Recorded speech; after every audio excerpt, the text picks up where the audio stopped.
안녕하세요. 오늘도 사연살롱을 찾아주셔서 감사합니다. 남편과 함께 딸아이를 키우고 있는 30대 여성이에요. 저는 현재 육아휴직 중인데요. 아직은 애가 어려서 당장 복직은 힘들고 아이가 조금 더 크면 복직을 할 생각이에요. 남편과 전 현재 시댁과 연을 끊고 살고 있어요. 정확히 말하자면 시어머니와 연락을 끊고 사는 거죠. 아버님과는 아무 문제 없이 잘 지내고 있거든요. 우리 부부가 어머님과 연을 끊게 된 건 어제 오늘 일은 아니에요. 결혼하기 전부터 시작됐으니까요. 그러니 시집살이가 연을 끊은 이유는 아니라는 얘기죠. 원인은 바로 시어머니 때문이었어요. 오죽하면 자식 내외가 어머님과 연까지 끊어야 했는지 그 얘기를 하려고 이렇게 사연을 보내게 되었어요. 제 가족 얘기부터 해볼게요. 저희 집은 딸만 둘이에요. 제 밑으로 4살 타울의 여동생이 있죠. 지금도 그렇지만 어릴 때부터 여동생과 저는 돈독한 사이였어요. 전생에 부부였냐는 소리를 들을 만큼요.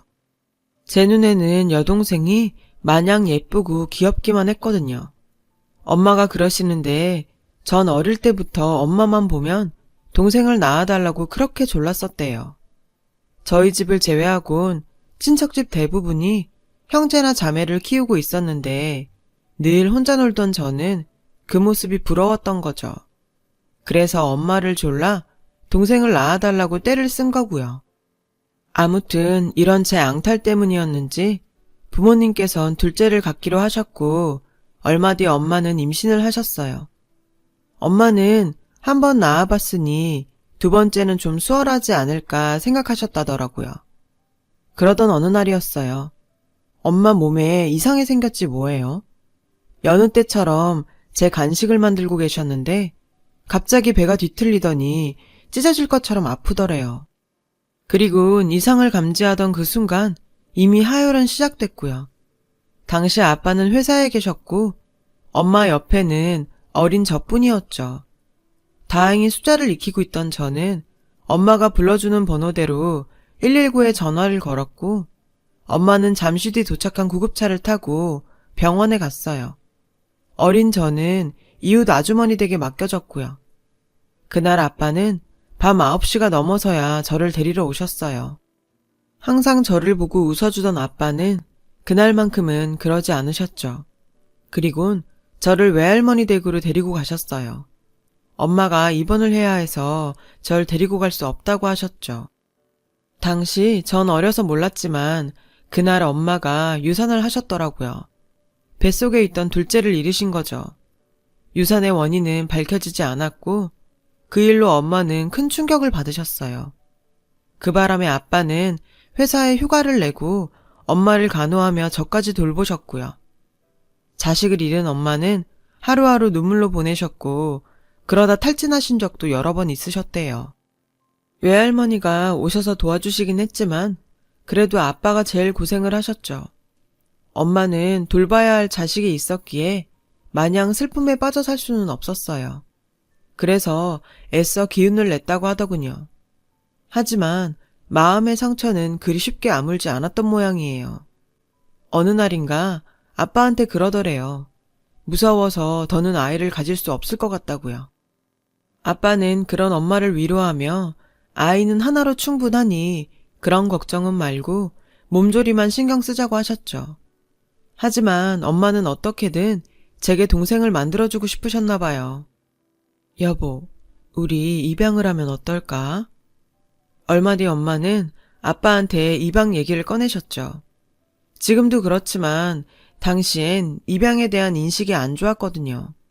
온갖 편견과 주위에 곱지 않은 시선 등 고민할 거리가 많았죠. 솔직히 엄마도 처음에는 확신이 서지 않으셨대요.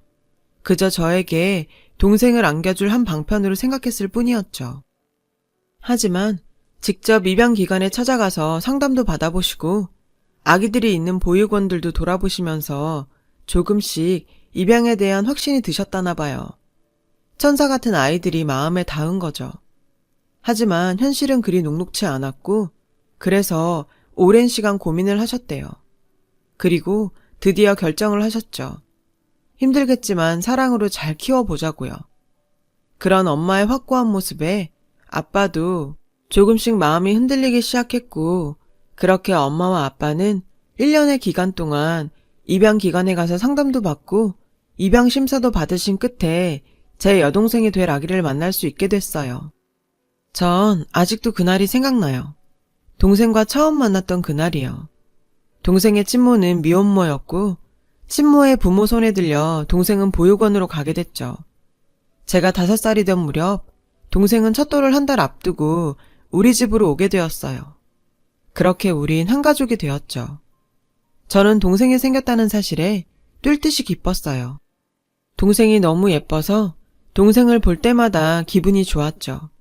뽀얗고 말캉말캉한 얼굴에 몽실몽실한 엉덩이까지 인형보다 훨씬 예쁘고 귀여웠거든요. 외가와 친가에서는 처음엔 주위 시선도 신경 쓰이고 남의 애를 키운다는 게 탐탁지 않으셨던지 걱정을 많이 하셨지만 막상 제 동생을 보시곤 그런 걱정이 싹 사라지셨대요. 제 동생의 웃음이 차갑던 어른들의 마음까지 단숨에 녹여버린 거죠. 그 후론 너무 잘 데려왔다며 예쁘게 잘 키우라고 하셨대요.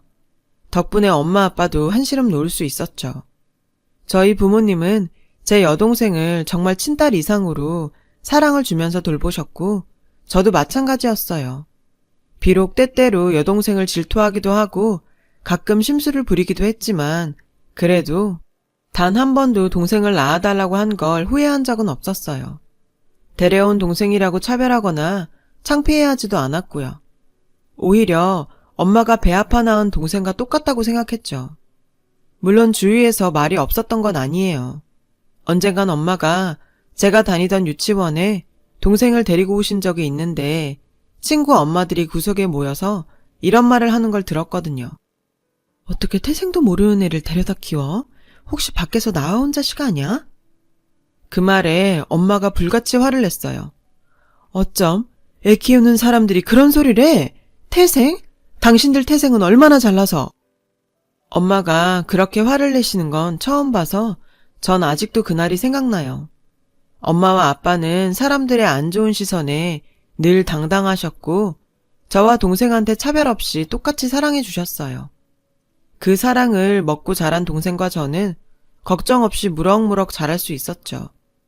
매 순간 사랑만 받았던 건 아니고 잘못하면 혼도 나고 회초리도 맞고 그랬죠. 하지만 그게 부모 사랑 아니겠어요? 그리고 동생이 10살이 된 어느 날 엄마는 동생에게 입양 사실을 밝혔어요. 시기를 그때로 잡은 데는 이유가 있었죠. 동생이 초등학교 3학년이 되어 학교에서 새 교과서를 받아온 날이었어요.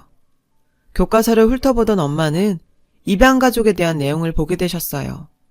그걸 계기로 엄마는 수업 전에 동생한테 입양 사실을 말하는 게 좋겠다고 생각하신 거예요. 그래야 나중에라도 동생이 충격을 덜 받을 것 같아서였죠. 엄마는 저와 동생을 불러다 앉혀놓고 따뜻한 목소리로 말씀하셨어요. 엄마가 예전에 몸이 많이 아팠어. 그래서 둘째 아이를 가질 수 없었고. 그런데 그때 우리 지유를 만났지 뭐니? 엄마는 지유를 본 순간부터 지유 엄마가 되고 싶다는 생각을 하게 됐어. 엄마가 지유를 직접 낳지는 않았지만 지유는 분명 엄마 딸이야. 아빠 딸이고. 그리고 언니의 여동생이고.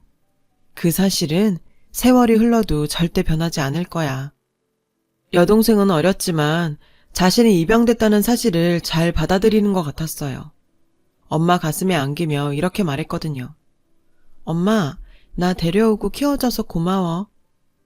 동생의 그 말은 엄마를 감동시켰어요. 저 역시도 마찬가지였고요. 그 후로 동생은 주위에서 어떤 소리를 듣던 신경 쓰지 않았어요. 오히려 전보다 더 밝아졌죠. 그런데 그 즈음에 동생이 조금 이상한 말을 했어요. 나한테는 엄마랑 아빠, 언니만 내 가족이야. 다른 가족은 없어. 동생의 뜬금없는 말에 기분이 묘했어요. 마치 다른 가족이 있는 건 알지만 절대로 받아주지 않겠다는 확신 같았거든요. 게다가 동생은 커서도 친부모를 찾고 싶어 하지 않았어요. 가족들 앞이라 그랬는지 모르겠지만 엄마가 원하면 언제든 친모 찾는 걸 도와주겠다고 하는데도 시큰둥했죠. 동생은 자라면서 입양 문제로 단 한 번도 속상해하거나 문제를 일으킨 적 없이 순탄하게 보냈어요. 시간은 흘러 유치원 선생님이 꿈이던 동생은 유아교육과에 진학했어요. 저는 간호학과를 졸업하고 간호사로 일하고 있었죠. 당시 저는 대학 시절부터 CC로 사귀던 남자친구한테 청혼을 받은 상태였어요. 현재 제 남편이요. 남편은 착하고 성실한 사람이었어요. 저희 부모님께도 정말 잘했고 심지어 제 여동생 용돈도 챙길 정도였죠. 전 이런 남자를 놓치고 싶지 않아서 남편의 청혼을 받아들였죠. 남편은 대학에서 엔지니어링 공부를 하고 사운드 시스템 회사에서 일을 하고 있었어요. 회사 규모는 작았지만 다행히 국내 유명 엔터테인먼트사들과 독점 계약을 하고 있어서 재정이 꽤 탄탄했죠. 우린 가급적이면 부모님께 손 벌리지 않고 둘이 모은 돈으로 결혼 준비를 하자고 했어요. 넉넉하지는 않아도 우리 두 사람 살 집은 구할 수 있었거든요. 얼마 뒤 우린 예비시댁에 인사를 갔어요. 그때까지만 해도 아버님과 어머님 모두 좋은 분들이라고 생각했죠. 절 반갑게 맞아주시기도 했고 아직 서로에 대해 잘 모를 때이기도 했으니까요. 시부모님께서는 결혼 준비 과정도 저희 의견을 존중해 주셔서 큰 문제 없이 진행할 수 있었어요. 하지만 생각지 못했던 사건이 벌어지고 말았죠. 바로 상견례 자리에서 말이에요. 상견례 자리엔 저희 부모님과 여동생이 함께 나갔고 남편은 외동아들이라 시부모님과 함께 나왔어요. 처음엔 화기애애한 분위기에서 식사도 잘하고 얘기도 무리 없이 흘러갔죠. 그러던 중 제 동생이 말실수를 하고 말았어요. 여동생이 엄마와 대화를 하다가 실수로 이렇게 말한 거죠. 이럴 거 알았음 엄마가 나 데려다 키웠겠어? 우리 집에선 동생 입양에 대해 관대한 편이라서 평소 동생도 제 입으로 이런 농담을 편하게 했거든요. 그런데 시부모님한테는 이 말이 거슬렸던 모양이에요. 상견례를 마치고 식당에서 나오는데 시어머니께서 저를 부르셨어요. 어머님은 절 데리고 사람들 눈을 피해 구석진 곳으로 가셨어요. 그리곤 대뜸 이러시더라고요. 혹시 네 동생 입양한 애니? 저는 당황스럽기는 했지만 어차피 숨길 생각도 없던 터라 그렇다고 했어요. 하지만 우리 집에선 단 한 번도 동생을 데려온 아이라고 생각한 적 없다고요. 그런데 그 이야기를 들으신 어머님은 얼굴색이 변하셨어요. 말로는 알겠다고 하셨지만 표정은 전혀 그렇지 않았죠. 그렇게 한 2주 정도가 지났을까요? 어머님께서 제게 전화를 하셨더라고요. 만나자고요. 그래서 저는 약속 장소인 카페로 향했죠. 그런데 제가 인사를 드리자마자 대뜸 미안한데 이 결혼 없었던 일로 하자. 글쎄 이러시지 뭐예요. 전 이유가 뭐냐고 물었어요. 그랬더니 내가 이런 말하면 속 좁은 인간으로 보이겠지만 나는 입양한 가정에서 자란 애를 며느리로 받고 싶지 않다. 그런 애들은 나중에 지 부모 따라 입양할 가능성이 크다더라. 나는 내 아들 피 안 섞인 애를 손주로 볼 생각도 없고 자신도 없다. 그 말을 듣자 정말 황당했어요. 아니 부모님이 입양을 하셨다고 딸인 저도 입양을 할 거란 건 너무 비하기 심한 거 아닌가요? 도대체 무슨 근거로 그런 말도 안 되는 소리를 하는지 정말 이해가 안 됐어요. 아마도 어머님이 입양가정에 대한 편향된 인식을 가진 분이라서 논리에 벗어난 말을 했다고 판단했어요. 저는 화를 누르고 최대한 침착하게 얘기를 이어갔어요. 어머님, 저희 아직 자식 계획도 안 세웠어요. 애를 낳을지 안 낳을지도 모르는데 왜 어머님은 앞질러서 그런 말씀을 하세요. 그리고 입양이 뭐가 어때서요? 입양된 애들이 무슨 전염병자인가요?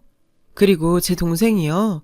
자기가 입양된 거 다 알고도 지금껏 구김살 없이 잘 자랐고 우리 가족 모두 동생의 입양에 대해 전혀 서스럼 없이 잘 살고 있어요. 지금 말씀은 저희 가족뿐 아니라 입양 가족들 전체를 모욕하시는 거예요. 그러자 어머님은 벌컥 열을 내시더군요. 지금 어른이 말씀하시는데 따박따박 대드는 거니? 그래, 나 속 좁은 년이다. 하지만 어쩌겠니? 난 내 생각을 바꿀 마음이 없으니. 그러니 잔말 말고 준우랑 상의해서 이 결혼 정리해. 어머님은 그렇게 카페를 나가셨어요. 저는 당황해서 어머님을 뒤쫓아 나갔죠. 다시 설득해 보려고요. 하지만 어머님은 절 뿌리치고 가버리셨어요. 저는 황망하게 서 있다가 그대로 집으로 돌아왔고요. 집에 오니 그제서야 눈물이 쏟아졌어요. 왜 내 가족이 이런 소리를 들어야 하나 싶어서요. 전 그렇게 하루 종일 울다가 가족들한텐 비밀로 하고 다음날 남편에게 전화를 걸었어요. 그리곤 딱 잘라 얘기했죠. 자기야, 미안한데 우리 이 결혼 여기서 끝내자. 난 도저히 못하겠어. 놀란 남편은 제게 이유를 물었어요. 전 어머님과 있었던 일을 전했어요. 그리곤 당당하게 말했어요. 난 내 가족을 모욕하는 사람하고는 한 식구로 못 살아. 파혼할 생각이라 생각대로 질러댔어요. 남편은 파혼은 절대 안 된다며 자기가 엄마를 설득하겠다고 했어요. 제발 자기를 한 번만 믿어달라고요. 그래서 저는 조건을 걸었죠. 어머님한테 사과도 꼭 받아야겠어. 어머님은 나뿐만 아니라 내 가족 모두를 모욕하신 거니까. 남편은 알겠다며 일이 정리되면 다시 전화하겠다고 했어요. 그런데 자기가 얘기해보겠다던 남편은 이후로 연락을 하지 않았어요. 몇 주가 지났는데도 말이죠. 저는 제가 먼저 전화를 하는 건 꼭 제가 안 달라서 그러는 것처럼 보일까봐 연락 않고 남편 전화를 기다렸어요. 그렇게 시간은 흘러갔고 결혼 준비는 모두 중단된 채 저는 일에만 열중했어요. 그렇게 한 달이 지난 어느 날 남편이 전화를 했더라고요. 늦은 밤이었죠. 남편은 잠시 만날 수 있냐고 하더군요. 올 것이 왔구나 했죠. 전 남편이 있는 공원으로 나갔어요. 공원으로 나가보니 남편이 벤치에 앉아있더군요. 전 다가가 옆에 앉았어요. 우린 한참을 말없이 앉아만 있었어요. 더 이상 안 되겠다 싶어 제가 먼저 말했죠. 할 말 있어서 온 거 아니야? 남편이 그제야 입을 열었어요. 그런데 남편이 말을 하려다 말고 울음을 터뜨리지 뭐예요. 전 그런 남편을 그저 바라볼 뿐이었죠. 한참을 울고 난 남편이 그러더라고요. 난 너랑 결혼할 거야. 엄마랑은 안 보고 살 거고. 아니, 그런 사람을 엄마라고 부르고 싶지도 않아. 남편의 말은 왠지 좀 이상했어요. 이런 일로 엄마를 안 보고 살겠다니요. 좀 과하다 싶었죠. 그래서 무슨 일 있었냐고 물었어요. 그랬더니 남편이 충격적인 얘기를 시작하더군요. 어머님과 우리 가족이 얽힌 얘기를요. 남편은 제게 봉투에서 서류 한 뭉치를 꺼내주며 얘기를 시작했어요. 서류 안에는 사진 한 장이 있었죠. 갓 태어난 아기의 사진이었어요. 그런데 왠지 아이가 낯이 익더라고요. 알아보겠어? 지우야, 당신 동생 지우. 남편이 말하길 한 달 전 남편은 저랑 통화를 하고 바로 어머님을 찾아갔대요. 그리곤 왜 그런 짓을 했냐고 따졌죠. 어머님은 이리저리 말을 돌리시다가 결국 감정에 격해지셔선 그러셨대요. 내가 그 애 평생 보고 살 자신이 없어서 그런다. 왜? 내가 지를 버렸는데 그게 나한테 무슨 짓을 할지 누가 알아? 어머님은 아버님과 만나기 전 결혼을 했었다나 봐요. 그 남자와의 사이에서 딸을 낳았고 낳자마자 바로 이혼을 하는 바람에 딸을 입양 보냈다더군요. 그 아이가 바로 제 동생 지우였고요. 그 후 어머님은 그 사실을 숨기고 재혼을 하셨는데 그렇게 만난 상대가 남편의 아버지셨던 거죠. 당시 아버님은 아내와 일찍 사별을 하고 홀로 아들을 키우고 있었죠. 어머님은 그렇게 남편의 엄마가 된 거죠. 남편은 이 일이 터지기 전까지는 이런 가정사를 모르고 자랐대요. 돈 많은 아버님께 잘 보이려 어머님은 그동안 남편을 친자식처럼 키웠거든요. 그러니 계모란 걸 알 리 없었던 거죠.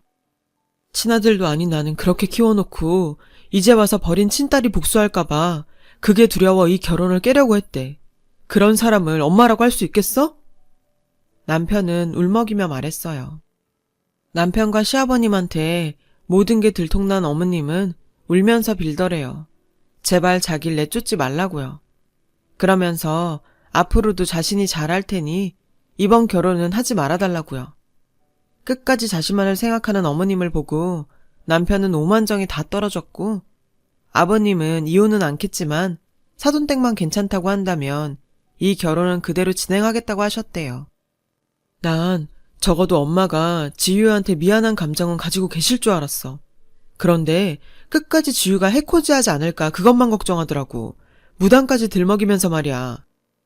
어머님은 남편이 들고 온 출생신고서와 지유 사진들을 진작 버리려고 했지만 용하다는 무당이 그러더래요. 그것들을 버리면 그 애가 저주한다고요. 그래서 어쩔 수 없이 갖고 계셨다나 봐요. 남편 얘기를 듣는 내내 전 화가 치밀어서 당장이라도 달려가 한 대 치고 싶었어요. 남편은 그런 제 손을 잡고 그러더군요. 처제가 이 사실을 알면 충격받지 않겠냐고요. 저도 그게 걱정이었어요. 어떻게 결혼을 한다 쳐도 언젠가 이 일이 지유 귀에 들어가지 않겠어요.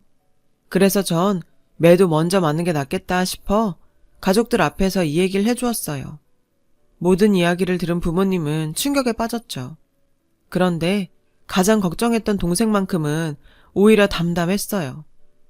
내가 그랬잖아. 난 그 사람 찾을 생각 없었다고. 우리 엄마 여기 있는데 왜? 그 말을 듣는데 전 왜 그렇게 눈물이 나던지. 친모한테 버림받은 것도 서러운데 이런 대접까지 당하다니 그 속이 오죽하겠어요. 정 가늠도 안 되더라고요. 그런데 언니, 나 언니 맘 편하라고 이러는 거 아니야. 정말 그 사람한테 감정 없어. 그 사람이 버려준 덕분에 난 엄마랑 아빠랑 언니를 만나서 행복하거든. 그러니까 미안해 말고 결혼해. 동생은 형부랑 결혼 안 하면 집을 나가겠다고 협박 아닌 협박까지 했어요. 그런 동생의 말에 부모님은 난감해 하셨지만 고민 끝에 결국 결혼을 찬성해 주셨어요. 그렇게 우린 다시 결혼 준비를 하게 됐죠. 결혼 준비하는 동안 어머님으로부터 몇 번이나 연락이 왔어요. 제 동생 좀 만나게 해달라고요. 동생은 딱 잘라 거절을 했어요. 자기한테 그런 엄마는 없다고요. 전 그 말을 그대로 전했고 어머님은 주저앉아 오열하시더라고요. 그런데 그 모습을 보고도 전 어머님이 조금도 가엾거나 불쌍하지 않았어요. 그동안 제 동생이 살아오면서 느꼈을 공허함과 비참함에 비하면 아무것도 아니라고 생각했으니까요. 남편은 제게 말했던 대로 정말 어머님과 연을 끊었어요. 그렇게 우여곡절 끝에 우리는 결혼을 했고 지금은 예쁜 딸까지 낳고 행복하게 잘 살고 있어요.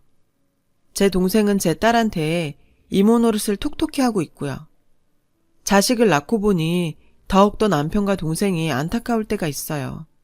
하지만 과거의 아픔은 다 잊고 행복한 미래만 생각하려는 두 사람의 뜻을 지지하기에 위로 따윈 하지 않으려고요.